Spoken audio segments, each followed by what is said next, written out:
எல்லாம் வல்ல கடவுளின் அருள் கருணையினால் இங்கே கூடியிருக்கிற எல்லா பக்தர்களுக்கும் உங்கள் அனைவருடைய பக்தியை, உங்களுடைய வருகையின் மிகுதியை வைத்தும், நீங்கள் காத்திருக்கின்ற மனசாட்சி பக்குவத்தை வைத்தும் நான் ஒவ்வொரு பொழுதும் உணர்ந்து கொண்டிருக்கிறேன். இந்த குடியரை அருள்மிகு வழிகாட்டும் மாளிகைப்பாறை ஸ்ரீ கருப்பசாமி திருக்கோவிலுக்கு வருகை தந்து இந்த கோவிலில் நடக்கிற ஒவ்வொரு அருள் நிறைந்த காட்சிகளையும் உலகம் வாழும் பக்தர்களெல்லாம் யூடியூப் மூலமாக பார்த்து தன் மனதுக்குள்ளே தியானம் செய்து கொண்டிருக்கிற எல்லா பக்தர்களுக்கும் உங்கள் எல்லாருடைய எண்ணங்களும் என்னாலும் நிறைவேறி நீங்கள் இன்புற்று வாழ வேண்டும் என்று உங்களுக்காக நான் பிரார்த்தனை செய்து கொள்கிறேன். நம்ம மனிதனாக பிறந்ததில் எல்லாருமே நிம்மதி வேண்டும் என்ற ஒரு எண்ணத்துக்காகத்தான் இந்த உலகத்தில் உலாவிக்கிட்டு இருக்கிறோம். அந்த நிம்மதி காசு கொடுத்து கிடைக்குமான்னு கேட்டால் அது காசால் இருந்தால் காசு கொடுத்து கிடைக்கும். ஆனால் வேறு எந்த வழியிலையும் கிடைக்கும்னா அது ஆன்மீகத்தினுடைய நெறியில் மட்டும்தான் கிடைக்கும். எல்லா பக்தர்களுமே நம்மளை கருப்பசாமி கூப்பிட்டுறணும், நம்முடைய குறைகள் தீர்ந்துடணும் அப்படிங்கிற ஒரே நோக்கத்தில் தான் எல்லாருமே வந்திருக்கு. ஆனால் இங்கே நடக்கிறது என்னென்னா, யாரையோ கூப்பிட்றாரு, பிளான் இல்லாமலே கூப்பிட்டுக்கிட்டு இருக்காரு. வந்த உடனே விஷயத்தை சொல்லி தெளிவு பண்ணி கொடுக்குறாரு. இது மட்டும்தான் நடக்கு. சரி, நம்மளை சாமி கூப்பிட்டா பார்ப்போமுங்கிற எண்ணத்தை மனதில் வைத்துக்கொண்டு நம்ம அவரை வணங்கினால் போதும்ன்ற பக்தியோடவே நீங்கள் எல்லாருமே வந்திருக்கீங்க. அது ஒரு பெரிய விஷயந்தான். நாங்கள் எல்லாரும் காத்திருக்கோம், இவர் கூப்பிட்றது வரை காத்திருக்கணுமோ அப்படின்னு நினைத்து புலம்பிக் கொண்ட பக்தர்களும் இருக்கிறாங்க. இத்தனை பேரை வர சொல்லியிருக்காரு, அவங்களுக்கெல்லாம் இவர் சொல்லிட முடியுமா அப்படின்னு கேட்டுக்கிட்டு இருக்கக்கூடிய பக்தனும் இருக்கான். கோயிலில் நடக்கிற காட்சிகளை யூடியூப்பில் போட்டுக்கிட்டு இருக்கோம். எல்லா பக்தர்களும் நம்ம போனோம், நம்ம மனக்குறைகள் தீரணும்னு எல்லோரும் விரைந்து வந்திருக்கு. உங்களுடைய பிரார்த்தனையில் உங்களுடைய உள் உணர்வுகள் கருப்பசாமியுடைய அருள் உணர்வை தொட்டிருந்தால் நான் உங்களை கூப்பிட்டுருப்பேன். இதுதான் விஷயம். உங்களுடைய உள் மனத்தினுடைய உணர்ச்சிகள் கருப்பசாமிங்கிற ஒரு சக்தியை மன நிறைவால் தொற்றுக்கும் என்றால் நான் உங்களை கூப்பிட்டுருப்பேன். அப்போ நான் கூப்பிடுறது என்னுடைய எண்ணத்தால் கிடையாது, என் ஆசையால் கிடையாது, என்னுடைய பார்வையினால் கிடையாது என்பதை எல்லா பக்தர்களும் புரிந்து கொள்ள வேண்டும். அது ரொம்ப முக்கியம். மனிதனுடைய பக்திக்கு விளக்கம் நிறைய இருக்குது. பக்திங்கிறது எப்படிப்பட்டதுன்னா மன நிறைவானது, மன ரீதியானது. மனதை பகவானுக்கு ரொம்ப அர்ப்பணம் செய்யக்கூடிய தன்மையில் தான் அந்த பக்தியினுடைய விஷயமே இருக்குது. ஒரு உதாரணம் பாருங்கள். அதாவது யயாதின்னு சொல்லி ஒரு அரசன், அவனுக்கு சனி பகவானுடைய நேரம், அவன் குடும்பம் பிரிஞ்சு போகணுங்கிற ஒரு நிலையில் இருக்குது. ஆனால் அவன் ஸ்ரீராமன் மீது அதிகமான பக்தி உடையவன். ஸ்ரீராமர் மீது பக்தி உடையவனாக இருக்கும் பொழுது ஒரு சான்று என்ன நடக்குன்னா, ஸ்ரீராமரே அவனை நாட்டில் கூட்டு தண்டனை கொடுக்கணுங்கிற ஒரு நிலைமை யயாதிங்கிற அரசனுக்கு ஏற்படுது விதியின் பொருட்டு. ஆனால் யயாதி என்ன செய்கிறாருன்னு சொன்னால், காட்டு வழியில் போய்கிட்டு இருக்கும்பொழுது கடினமான புயல் காற்றின் காரணத்தினால் தேர்களெல்லாம் சிதைந்து மனைவி ஒரு பக்கம், பிள்ளைகள் ஒரு பக்கம், தான் ஒரு பக்கமாக பிரிஞ்சு போயிருந்தாங்க. அப்படி அந்த காட்டுக்குள்ளே பிரிஞ்சு போய் இருக்கும் பொழுது அஞ்சனாதேவி அழியா மூர்த்தியாக இருக்கா. யார்? அனுமானுடைய அம்மா, ஆஞ்சநேயருடைய தாயார் அஞ்சனாதேவி. அஞ்சனாதேவியுடைய காலில் போய் விழுதார் யயாதி. ராமா ராமா ராமான்னு விழுதார். யயாதி உள்ளத்துக்குள்ளே என்ன இருக்குது? ராமனுடைய நாமம் இருக்குது. அந்த ராமநாமத்தோடு விழுந்திருக்கும் பொழுது ஆஞ்சநேயர் திரும்பி பார்க்குறாரு. யாரப்பா? ஸ்ரீராமனுடைய நாமத்தை சொல்லுகிறது. உடனே ஆஞ்சநேயர் எதிர்த்து, வராய் மகனேன்னு சொல்லி பக்கத்தில் அணைச்சி வச்சுக்கிட்டு, என்னோடு இருந்து ராம மந்திரத்தை சொல்லு அப்படின்னு சொல்லி யயாதியை பக்கத்தில் வச்சு ஸ்ரீ ராமநாமத்தை சொல்லிக்கிட்டு இருக்காங்க. ஆனால் என்ன நடக்கு? யயாதியை அழைத்து வரும்படி ஸ்ரீராமர் கட்டளை இடுகிறார், யயாதிக்கு தண்டனை கொடுப்பதற்காக. ஆனால் ராமன் மீது பக்தி உடையவன் என்ன குற்றம் என்று செய்தான் என்ற ஒரு சின்ன விஷயத்துக்காக ராஜதண்டனை அவன் பெற வேண்டும்ங்கிற ஒரு நிலைமை யயாதிக்கு ஏற்படுகிறது. அப்பொழுது ஆஞ்சநேயன் சொல்லுதான், யயாதி நிரபராதி, ஆகையினால் என் தந்தையாகிய ஸ்ரீராம சக்கரவர்த்தி யயாதிக்கு தண்டனை கொடுக்க முடியாது, அப்படியே கொடுத்தாலும் நான் கொடுக்க முடியாமல் நான் தடுத்து நிறுத்திடுவேன் விட்டார். யார் சொல்லிட்டா? ஆஞ்சநேயர் சொல்லிட்டார். ஸ்ரீராமருடைய தம்பியர்கள்லேருந்து படை வீரர்கள்லேருந்து அத்தனை பேரும் வந்து ஆஞ்சநேயர்கிட்ட வந்து யயாதியை அழைக்கிறதுக்கு கூப்பிடுறாங்க. ஸ்ரீராமருடைய படைகள்கிட்ட ஆஞ்சநேயர் பானமிட்டு போரிட்டு அத்தனை பேரையும் தோற்கடிக்கிறார். எல்லாரும் தோல்வி அடைந்த கடைசியில் ராமரே புறப்பட்டு வராரு ஹனுமான்கிட்ட போராடுவதற்கு. ராம ஹனுமான் யுத்தம்னு சொல்லி ராமாயணத்தில் ஒரு சான்று இருக்குது. கம்பராமாயணத்தில் இல்லை, வால்மீகி ராமாயணத்தில் இருக்குது.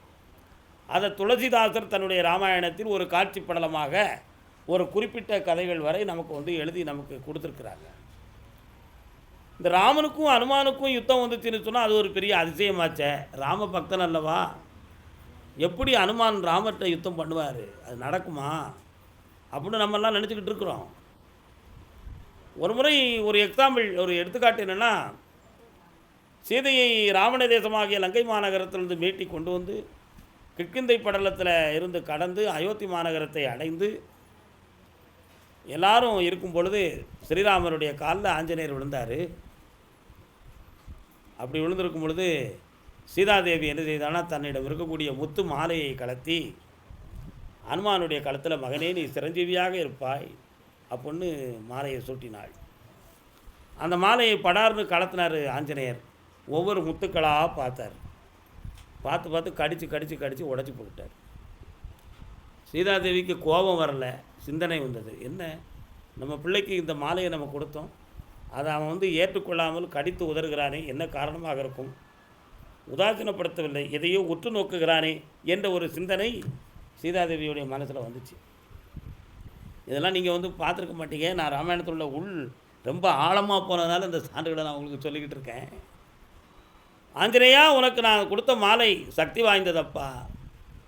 பெருமான் ராமச்சந்திரமூர்த்தி என் கழுத்தில் சுட்டிய மாலையை உன் கழுத்தில் நான் போட்டேன், இப்படி கடித்து உதறலாமா அப்படின்னு சீதாதேவி கேட்டான். அம்மையே, என்னை நீங்கள் மன்னிக்க வேண்டும். எப்பொருளை பார்த்தாலும் என் அப்பன் ஸ்ரீராமனுடைய முகம் அந்த பொருளில் தெரிந்தால் அடியேனாகிய ஆஞ்சநேயன் அதை அனுபவிப்பேன். என்ன சொன்னார்? எந்த பொருளை பார்த்தாலும் என் அப்பன் ஸ்ரீராமனுடைய முகம் அந்த பொருளில் தெரிந்தால் அந்த பொருளை நான் ஏற்றுக்கொள்வேன். அப்படி ராமனுடைய முகம் தெரியாத பொருளை நான் ஏற்பதில்லை தாயே. ஆகையினால் நீங்கள் கொடுத்த முத்து மாலையை உற்று உற்று பார்த்தேன். ஸ்ரீராமனுடைய நாமமும் இல்லை, அவர் முகமும் இல்லை. அவன் இல்லாத பொருள் எனக்கு எதற்கு அப்படின்னு சொல்லி ஆஞ்சநேயர் சொன்னார். உடனே அப்படின்னா ஸ்ரீராமர் எங்கப்பா இருக்கிறாரு அப்படின்னு சீதாதேவி கேட்டான். பெருமானே, நீங்கள் எங்கே இருப்பீர் என்று எனக்கு தெரிய வேண்டுமேன்னா. ஹனுமான், உன்னை கிழித்து பார்த்தால் உனக்குள் நான் இருப்பேன்னு சொன்னார். உன்னை கிழித்து நான் எப்படி கத்தியை வச்சா கிழிக்க முடியும்? சகசிராரமுங்கிய உச்சஸ்தானத்தில் இருந்து தன்னுடைய மனக்கண் பார்வையை ஹிருதய கமலத்துக்குள்ளே பார்த்தாரு ஆஞ்சநேயமூர்த்தி. அப்படி பார்க்கும் பொழுது ராமன், ஸ்ரீராமனும் சீதாதேவியும் உள்ள குடியிருக்கிற காட்சி ஆஞ்சநேயருக்கு தெரிஞ்சுது. நம்ம இதயத்துக்குள்ளெல்லாம் அவங்க 2 பேரும் இருக்காங்க, நம்ம முத்துமாலையில் தேடினது தப்பாக போச்சே அப்படின்னு அவர் முடிவுக்கு வந்து சொன்னார். அம்மா, உள்ளே வைத்துக்கொண்டு வெளியே நான் தேடினேன், இந்த பாவியை மன்னிக்க வேண்டும் தாயே என்னார். பக்தியின் இலக்கணம், பக்தியின் இலக்கணம். தெய்வம் எங்கே இருக்குது? இதயத்துக்குள்ளே இருக்குது. அதான் உள்ளம் பெரும் கோயில். இந்த மன கோயிலுக்குள்ளே தான் பகவான் இருக்கான். இந்த மனதில் மட்டும் சாக்கடை கலக்காமல் பார்த்துக்கணும், என்னைக்கும் அசிங்கப்படாமல் பார்த்துக்கணும். பொறாமைங்கிற ஒரு மாபெரும் நெருப்பு பிடிக்காமல் வச்சுக்கணும். அடுத்தவனை கெடுக்கணுங்கிற ஒரு துர்ப்புத்தி வராத அளவுக்கு இந்த மனசை வச்சுக்கணும். சதா காலகட்டமும் வந்து பிரத்தியாரை வாழ்வாமல் தடுப்பது எப்படின்னு நினைத்துக்கிட்டு இருக்கக்கூடிய ஒரு துரோகத்தன்மையை நம்ம மனதில் ஒட்டாமல் நம்ம பார்த்துக்கணும். அதுதான் தூய மனம். அந்த மனத்துக்குள்ளே ஸ்ரீராமர் காட்சி அளித்தார் ஆஞ்சநேயனுக்கு. அப்பேற்பட்ட அனுமான் யயாதியை வந்து ராமன்கிட்ட விடமாட்டோம்னு சொல்கிறாரு. ஸ்ரீராமர் அனுமானை நோக்கி எழுதிதார், போருக்கு வருகிறார். ராமர் வந்து பானம் போடுகிறார். அப்பொழுது சொன்னால் அருமையா, பெருமானே, உங்கள் சக்தி பெரிதா, அடியேனின் பக்தி பெரிதா என்று பார்க்க வேண்டும்னா. எப்படி சொன்னார் ஆஞ்சநேயர்? சாமி, உங்களுடைய சக்தி பெரியதா, நான் உங்கள் மீது வைத்திருக்கும் பக்தி பெரியதா என்பதுக்கு சோதனை தான் இது. அதை புரிந்து நான் அமைதி விட்டேன்னு சொல்லி இணைஞ்சார். தன்னுடைய மூச்சை நிறுத்தி சகசிராரத்திலிருந்து உள்மனத்துக்குள் இருக்கக்கூடிய ஸ்ரீராம் ராம் ராம் சொல்லி ஒட்டி உள்ளத்துக்குள்ளே நிறுத்திக்கிட்டார். ஸ்ரீராமர் போட்ட அத்தனை பானமும் அனுமானை தொடவே இல்லை. எந்த பானமும் அனுமானை தொடவே இல்லை. ராமபானத்தை எடுக்கிற பொழுது கிரகம் விட்டுருச்சு. சனி பகவானுடைய கிரகம் என்னாச்சு? யயாதியை விட்டு விலகிடுது. விலகின உடனே ஆஞ்சநேயனுக்கு மனம் மாறி போச்சு, யயாதிக்கு மனம் மாறிடுது, ஸ்ரீராமனுக்கு மனம் மாறிடுது. மனம் மாறினோடனே போர் நின்றுருச்சு. உடனே யயாதி போய் ஸ்ரீராமனுடைய பாதத்தில் விழுந்தான். அடியேனை மன்னிக்க வேண்டும் சாமின்னா. மகனே, நீ யாதொரு குற்றமும் செய்யவில்லை, ஆனால் கிரக நிலைகள் படி உன்னை குற்றவாளியாக நினைக்க வேண்டும்ங்கிற ஒரு நிலைமையும் விதியும் பிறர் மூலமாக ஏற்பட்டு விட்டது. இதுவரை நீ தண்டனையை பெறக்கூடிய விதி மட்டும் இருந்திருந்தால் என் கையில் நீ அகப்பட்டிருப்பாய். ஆனால் ஒரு தூய பக்தனுடைய இதய கவனத்தில் நீ வீட்டிருந்த காரணத்தினால் நீ காப்பாற்றப்பட்டாய். ஆகையெல்லாம் நீ நிரபராதி என்பதை நான் உணர்ந்து கொண்டேன். உன் காலத்துக்கு பின்பும் உன்னை அழிக்க வந்த யாழி என்னும் ஒரு மிருகத்தினுடைய தலை இந்த உலகம் முழுக்க இருக்கக்கூடிய திரு கோயில்கள், பெரிய கட்டிடங்கள்லாம் அந்த யாழியினுடைய திரு உருவத்தை படைத்து அதற்கு பின்பே தன்னுடைய கட்டிடப் பணியை இந்த உலகெல்லாம் படைப்பார்கள் என்று ஸ்ரீராமர் வாக்கு கொடுத்தார். இன்றைக்கி பார்த்துருக்கேன், இன்றைக்கி கோபுரத்தில் முதல்ல எடுத்தோன்னே என்ன இருக்கும்? யாழி தான் இருக்கும். எந்த ஒரு ஓவியம், ஒரு சிற்பத்தை எடுத்தாலும் முதல்ல அந்த சிற்பி யாழியை தான் முதல்ல செய்வார். அதில் தான் அந்த சக்தி பூர்வமான விஷயம் இருக்குது அப்படின்னு நினச்சி. இதிலிருந்து புரிந்து கொள்ளக்கூடிய விஷயம் என்ன? மனிதனுக்கு பக்தி உண்மையாக இருந்தால் யாராலும் ஒருத்தன் கெட்டு போக முடியாது. பக்தி உண்மையாக இருந்தால் அவன் எந்த சூழ்நிலையும் அவன் நிச்சயமாக தூக்கி நிறுத்தப்படுகிறான். உன் உள்ளத்தில் ஆராய்ச்சி கண்ணோட்டத்தோடு இருந்தால் அந்த ஆராய்ச்சி முடிகிறது வரை ஆண்டவன் உன் பக்கத்தில் வரப்போகிறதே இல்லை. உன் உள்ளத்தில் சந்தேகமும் ஆராய்ச்சியும் இருந்தால் அந்த ஆய்வு கண்ணோட்டமும் அந்த சந்தேகமும் உன்னை விட்டு தீர்வது வர இறைவன் உன் பக்கம் செவிசாய்க்க போகிறதே இல்லை. என்ன காரணம்? அவருக்கு விருப்பமா? இல்லை. தூய காந்தத்தை மண் மறைத்தது போல உன்னுடைய ஆராய்ச்சியும் சந்தேகமும் அந்த காந்தத்தை மறைச்சி கிடக்கு. இரும்பும் காந்தமும் ஒட்டாமல் இருக்குது. அதுபோல் உன்னுடைய ஆத்மா என்னும் ஒரு பூரண சக்தியை அறியாமை என்கின்ற ஒரு ஆணவமும் ஒரு ஆய்வு கண்ணோட்டமும் ஒரு சந்தேகமும் உன்னுடைய ஆத்ம சக்தியை மறைத்திருக்கு. அது நீங்கிய பிறகுதான் இறை சக்தி உன் ஆன்மாவை தொடும் என்பதுதான் இந்த இடத்தில் உண்மையாக விளக்கப்படுவதாகும். அப்போ நம்ம மனத்தில் அறியாமை, கள்ளம், கபடம், சூதுவாது, பொறாமை, துரோகம், இப்படிப்பட்ட அத்தனை நிலைகளையும் நம்ம எல்லாம் கடந்துட்டு கருப்பசாமி நிச்சயமாக நம்மளை வாழ வைப்பார். அவர் மேலே பரிபூர்ணமாக நம் உணர்வுகளை செலுத்தியிருக்கிறோம், உள்ளமாற நினைத்திருக்கிறோம். நிச்சயமாக நமக்கு நடக்கும். காலதாமதத்துக்கு கடவுளின் குற்றமாக இருக்காது, நம் பக்கத்தில் உள்ள கர்மாக்கள் காரணமாக இருக்கும் என்பதை ஒருவன் உணர்ந்து விட்டான் என்றால் அவன் இறைவனால் அங்கீகரிக்கப்படுகிறான், இறை சக்தியால் அவன் வரவேற்கப்படுகிறான்.